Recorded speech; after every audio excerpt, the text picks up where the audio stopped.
Welcome to our next quilt technique tutorial. In this tutorial, we're going to be talking about foundation paper piecing. Don't panic, don't panic. I know it's very scary to some people. I promise it looks intimidating, but it's not that hard. I'll try to break it down to where it's easy peasy, not going to have any trouble if you follow my instructions for this technique. First of all, let's talk about examples of why you would do foundation paper piecing. Let's take a look at this block. Now, this block, I could give you measurements and you could cut squares and triangles and make this. My problem I have with this particular block is that if you do squares and rectangles and triangles, you're inevitably going to end up with a bias edge on the outside. Now, we know how I don't like unsupported bias edges. Let me give you a further example. Several years ago, I did a very large block. I think it was an 18-inch block, and it was all on the bias. Well, I discovered after I sewed it that you actually could stretch the whole block because it was on an unsupported bias edge. I don't like unsupported bias edges, so we need to support it in some way, shape, or form. And one of the ways to do that is foundation paper piecing. Another reason why if a block is or a component is on the bias is that sometimes the math is real wonky and it ends up being not anything you can measure accurately. So that's another reason why sometimes blocks on the bias, or at least components on the bias, might be foundation paper pieced. Another reason why you might do foundation paper piecing is for artistic quilts. This is a gorgeous magazine. Unfortunately, it is no longer published, but it has got, these morning glories on the front, foundation paper piecing. There's angels on the back, foundation paper piecing. Absolutely gorgeous artistic pieces that you can't possibly do with geometric patchwork shapes. You're either going to be freehanding it by hand, like they did in the old days, or you're going to be foundation paper piecing it.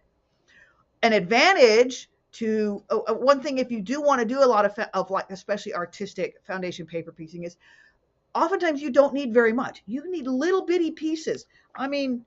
Look at these pieces here, tiny little pieces for some of these things. Just sort your scraps by color, and then you'd be surprised. A little piece this big might be all you need for something. So if you want to do foundation paper piecing, keep your scraps and sort them by color. All right, so let's talk about some tools that you need for foundation paper piecing, at least my method of it. Obviously, you're going to need your pattern printed up. Here is an example of a pattern. You're going to want to photocopy this, but you're going to want to make sure you check the scale. Many patterns, not all, but many patterns in this day and age, these are old enough that they actually told you to trace them. Now you can copy them. Copiers are better. They'll have a little square, a little 1-inch square that you can check your scale and make sure you copied it at the right scale so it ends up the right size. Your patterns do have to be full size. They can't be scaled down or up. If you're printing a PDF file for paper piecing, which I will put some PDF files up, especially I will put a PDF file up of this block. I have put the little 1-inch square so you can check when you print it out that it printed out to the correct scale. So you need your pattern printed up at the correct scale. Oftentimes, as in the case of this one, you need like 2 or 3 copies of pieces. In this one, we're going to be making the corners, all 4 corners, and then we're going to be making the 3 strips in the center. So you're going to need to copy. If you print up the pattern for this, you're going to need to make sure you have 3 copies of the page that has the center 9 patch, and then there's going to be 2 different corners. You're going to have one corner that has all of this, and you're going to need to print up 2 copies of that, and one corner that's more 5-sided here, print up 2 copies of that one. So there's also in techniques to joining the units after you've got them foundation paper piece, and then you have units to join together. We'll go over that. Another tool that is extremely handy, I guess it's not mandatory, but It kind of is. I mean, you could do this with just a regular ruler, but this is called an add a quarter ruler. It's got on one edge, this is actually an add a quarter plus. There's a regular add a quarter, and it's got this little lip here at a quarter inch. You'll see how I use it to push it up against, and that gives you a perfect trim line. You'll push it up against your paper that's folded.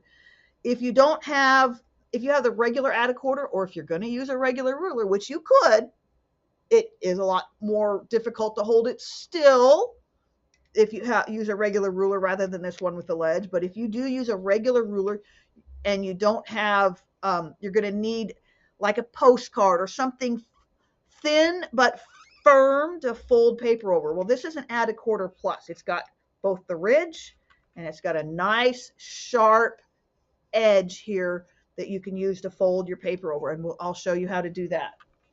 Another tool you're going to need, or you don't necessarily need it, but comes in handy, and I'll show you how to use it, is, again, you can do a regular ruler, or you can use, this is called the Add Enough.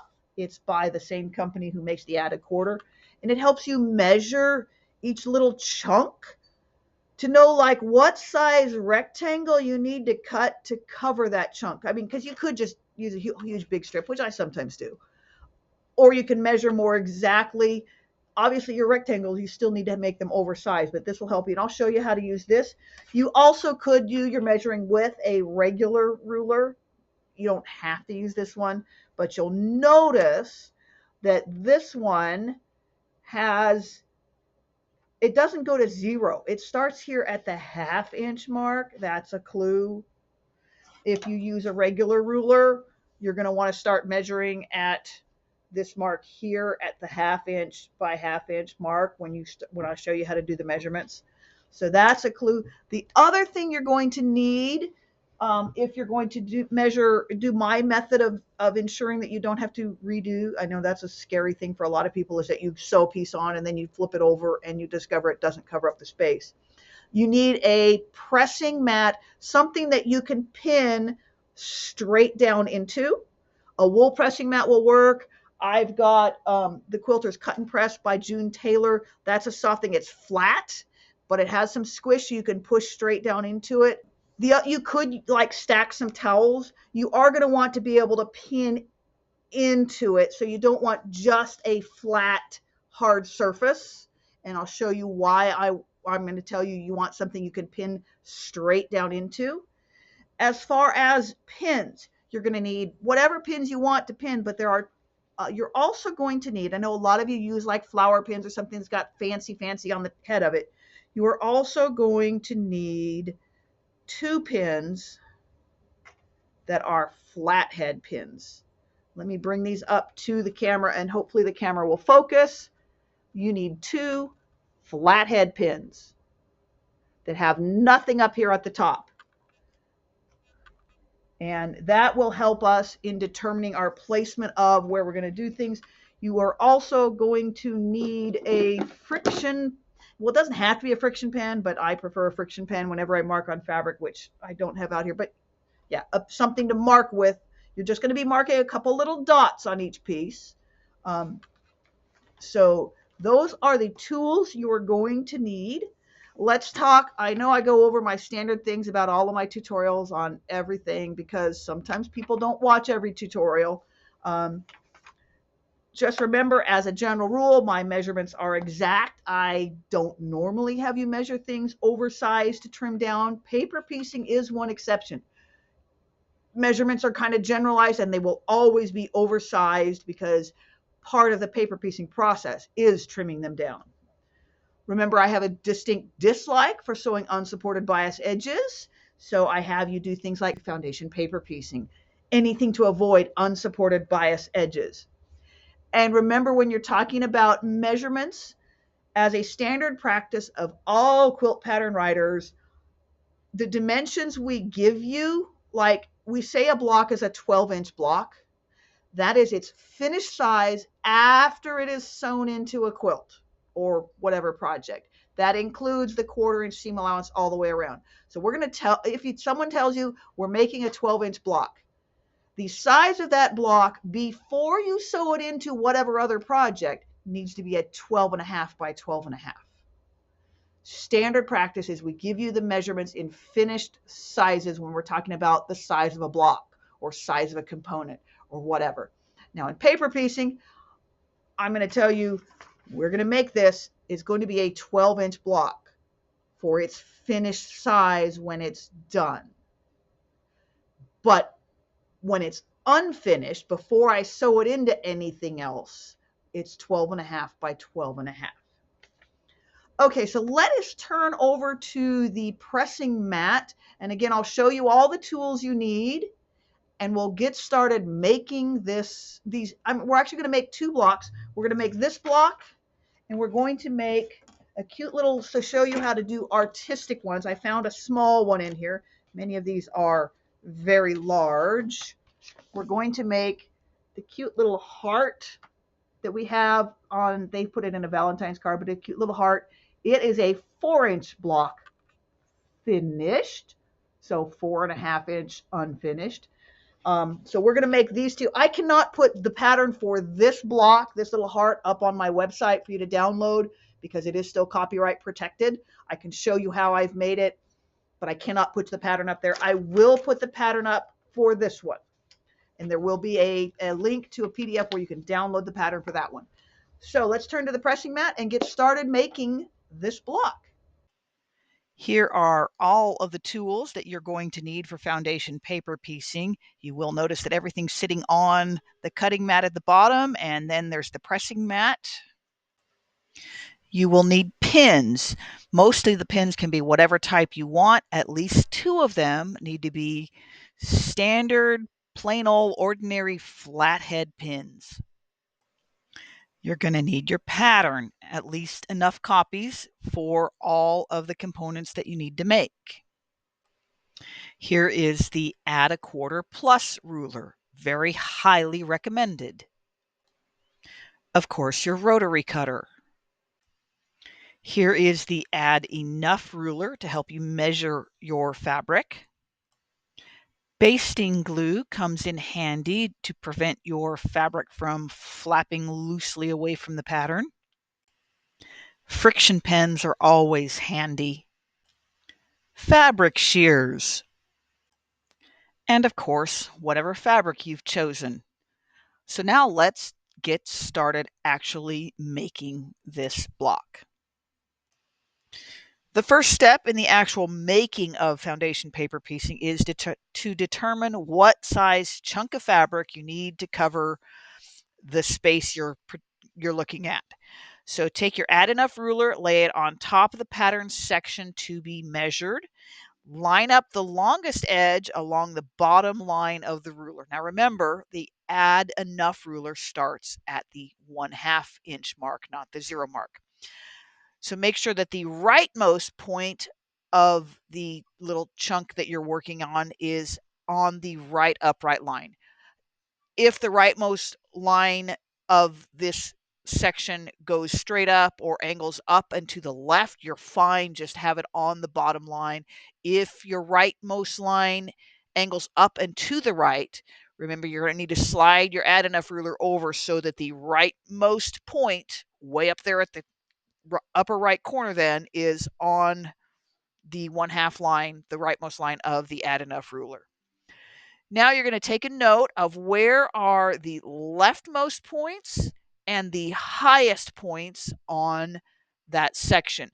They might be the same thing as if they are, in this case, this is actually a square, so those are the same thing, but they might not be the same thing. So make a note of where those measurements are. And remember that foundation paper piecing, you need wiggle room.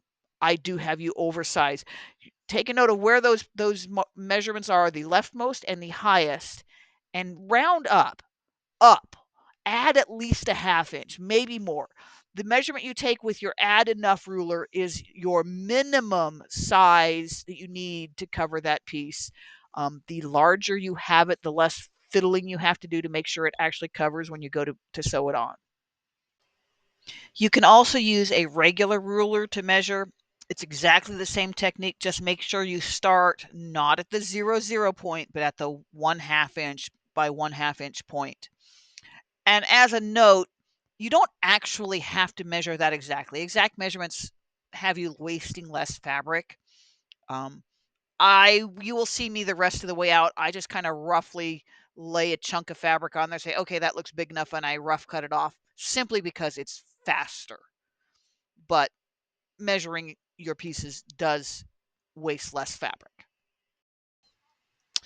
Here I'm just rough cutting the fabric that I know will more than cover space 1. Right there, you'll notice the 1-inch test square on the pattern paper. I've already measured it. I know it's right, but you'll probably want to double check that your printer or copier has it right. And then let's just tear this down the center diagonally to separate the 2 pattern pieces that are on this page. Let's place the first piece of fabric on the pattern. This one's an easy one. You will note that the fabric that I'm using on this model is dyed. It does not have a right or a wrong side, so be careful. I'm going to tell you right or wrong side. And if you look at the pictures that I took, the stills, I made it a second time and took stills. I had actually wrote on the pictures that are on the website and on the PDF an R and a W to denote right and wrong side. So this first one's super easy. We're going to lay your pattern paper out. You're going to use basting glue. Glue just the section that is space number 1. Don't glue outside that area if you can help it. And then you're just going to put the wrong side of the first piece of fabric, baste it down with the basting glue to the wrong side of the pattern, making sure there's a 1/4 inch all the way around. Super simple. That's the first piece. Let's take a look at the second space on the pattern, space number 2. We're going to use the gold fabric on this. I'm just going to remeasure it to see what size is the minimum we need. Now, admittedly, I am going to rough cut this fabric. I'm not going to X-Acto cut this. So we just need to rough cut something that will cover space number 2. And there's the rough cut of a piece of fabric that I know will more than cover space 2. Now let's place the second piece. You can do this with either the paper side up or the face of the paper down with fabric side up. Just make sure you align. Right now, we're going to put the wrong side of fabric 2 to the wrong side of space 2 and make sure there's a 1/4 inch all the way around. No glue, no nothing. Just lay them together. And then if you've done this with the fabric up, carefully turn the whole thing as a unit without letting the paper and the fabric shift positions in relations to each other. Now we have the pattern and fabric. Everything's all lined up. We have the fabric is right side up, so we're seeing the writing on the pattern. Below that, we have fabric wrong side of fabric to wrong side of paper, completely covering space 2 with at least a 1/4 inch all the way around. That line between spaces 1 and 2, that is going to be the line you sew on. Here's where we're going to use our 2 flathead pins. I want you to take one pin and stab straight down through the paper, through both layers of fabric and into the pressing mat. On either end, one pin on one end and the second pin on the other end of that line. Carefully lift the fabric, pattern, and pins as a single unit up and off from the pressing mat. Turn this unit back over so that the fabric is now on top. This is the reason these 2 pins have to be non-fancy, ordinary flathead pins. The pins are going to stick straight up, so be careful that you don't stick yourself. With your friction pen, mark a dot on the fabric where each upright straight pin pokes through. Lift one end of the space 2 fabric off from one of the upright straight pins. Twist the fabric and place it back on that same pin in the same hole it came out of, but from the other side. This is where the marked dot is going to help you get it lined up correctly. At this stage, your fabric is twisted. Now lift the other end of the fabric off from the second upright pin, twist the fabric in a similar way to what you just did, and again place it back on the pin through the same hole it came off from, again the other side of the fabric. Again, the marked dot, that helps you with your placement. Your fabric should now be flat, this time with the right sides of the two pieces of fabric together, the same way they would be for any regular seam you would sew. Now use whatever pins you want. Pin the 2 layers of fabric and the pattern together so nothing shifts. Remove the upright flathead pins and you are now ready to sew this seam. Go over to your sewing machine now. Shorten the stitch length to length 2 rather than the 2.5 that you probably use. This will perforate the paper better for you when you eventually go to remove the pattern from your piece. Insert this piece under the presser foot with the paper side up, and you're going to sew on this line. Now you're going to sew on more than just this line. You want to extend the stitching at least 1/4 inch on either end of this line so that your next seam will cross it and lock your seam in place. Once your seam is sewn, remove the pins, place this on your cutting mat with the paper side up. Lay the sharp edge of your add 1/4 plus ruler along the stitching with the space that you have just sewn a piece to not covered. We just sewed piece 2 on, so you'd want to have space 2 of the pattern uncovered. Using the sharp edge of your add 1/4 plus ruler to help you get a nice, sharp, straight crease. Fold only the paper up and over the ruler. Pull the add 1/4 plus ruler out from under the folded paper, turn it around and lay it on top of the folded paper with the ridge of the ruler snug against that fold to give you your 1/4 inch guide for trimming. With your rotary cutter, trim off all the layers of fabric using the flat edge of the add 1/4 plus ruler as your cutting guide. Unfold the paper, turn the unit over fabric side up, lay it on your pressing mat, and open the seam up so that you now see the right side of both piece 1 and piece 2. Press the seam open and then use basting glue or pins to secure the fabric to the paper to keep it from flapping loosely as you continue adding more fabric pieces to the unit. This is piece number 2 successfully added to the unit. Now that your second piece is on, let's talk about the third and subsequent, 4th, 5th, 6th, whatever, how many pieces of fabric need to go on to your pattern. Most of them will go on, there's very little difference. It mostly goes on the way that piece 2 went on. Do be aware where your seams are. Sometimes piece 3 is sewn on to piece 2. And sometimes, as in this case, it's sewn on to piece 1. Make sure your seams, nearly always you're going to cross some previous seams. Every once in a while you don't, but most of the time you'll be crossing a previous seam. Always make sure that your stitching lines still cross those seams and extend at least 1/4 inch beyond both ends of the marked stitching line. The biggest new thing when adding third or subsequent pieces of fabric is that when you fold the paper pattern up and you've crossed previous seams, in order to get that nice crisp fold, you need to just gently, ever so gently, tear the paper where you're crossing the seams. Applying all of the rest of the pieces for the unit is just like we've just seen. I do want you to see it, but this video is already super long, so I am actually going to super speed this at a time lapse. Feel free to slow down the video if you need to, and I'll be back when I need to show you something more.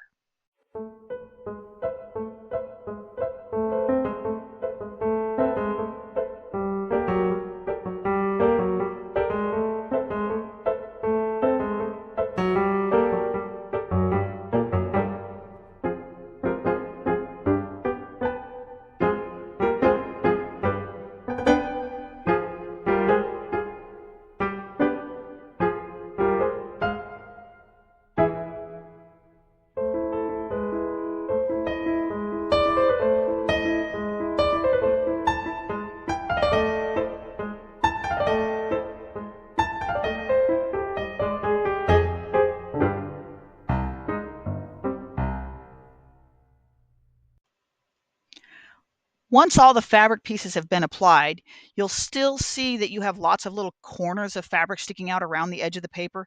Here's where we're finishing this up. So lay the unit paper side up on your cutting mat and use whatever ruler you choose. When with your rotary cutter, trim all the layers at the outer trim line. This outer trim line should be 1/4 inch beyond the finished size of the unit. For most patterns, this line has already been drawn for you. I have seen some older patterns where they told you to add that 1/4 inch seam allowance yourself. You'll notice here that I am using my add a quarter plus ruler. I have the flat side down, the ridges up. And I'm just using it just because that's what I have handy right now. You can use any ruler you want as long as it's long enough. And just like that, I have completed all of the first layer of components. And so you see this here is I've got it laid out. There is what the block is going to look like. Pick up a couple pieces that need to be sewn together.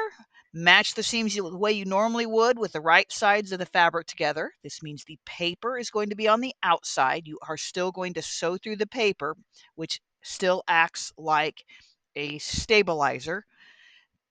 Match all the seams the way you normally would, pin, etc. And then let's head to the sewing machine. Sew on the designated seam line. Tear the paper off from just the seam allowances where you sewed the seam. Leave the paper on the main part of the units as that continues to act as a stabilizer for any other bias edges. Open your seam and press the seam allowances to one side. When your whole block is complete, you may remove the paper pattern from any pieces which are completely surrounded by stitching. Leave the paper on the outside unsupported edges until you further sew this block into your project to continue to support any bias edges. And now your Washington sidewalk block is complete. Again, you can download the printable PDF pattern for this block from my website. I will put the link in the description so you can practice your foundation paper piecing. So the Washington sidewalk block was a geometric foundation paper piecing, which we did because of unsupported bias edges. Now let's take a look at this heart that I have pulled from the Foundation Paper Piecing Journal magazine. I cannot post the pattern for this, but I do want to show you making it because this is an artistic one. It's really done exactly the same way as the geometric one. Do pay attention on this one. I'm using a printed fabric, not a dyed, so it does have a distinct right and wrong side, so you can see that. And for the most part on this block, because this video has gotten so long already, I am simply going to time lapse, zoom through this one as fast as I can so this video doesn't get any longer.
All right, I hope you enjoyed learning more about foundation paper piecing. I hope you are less afraid of it.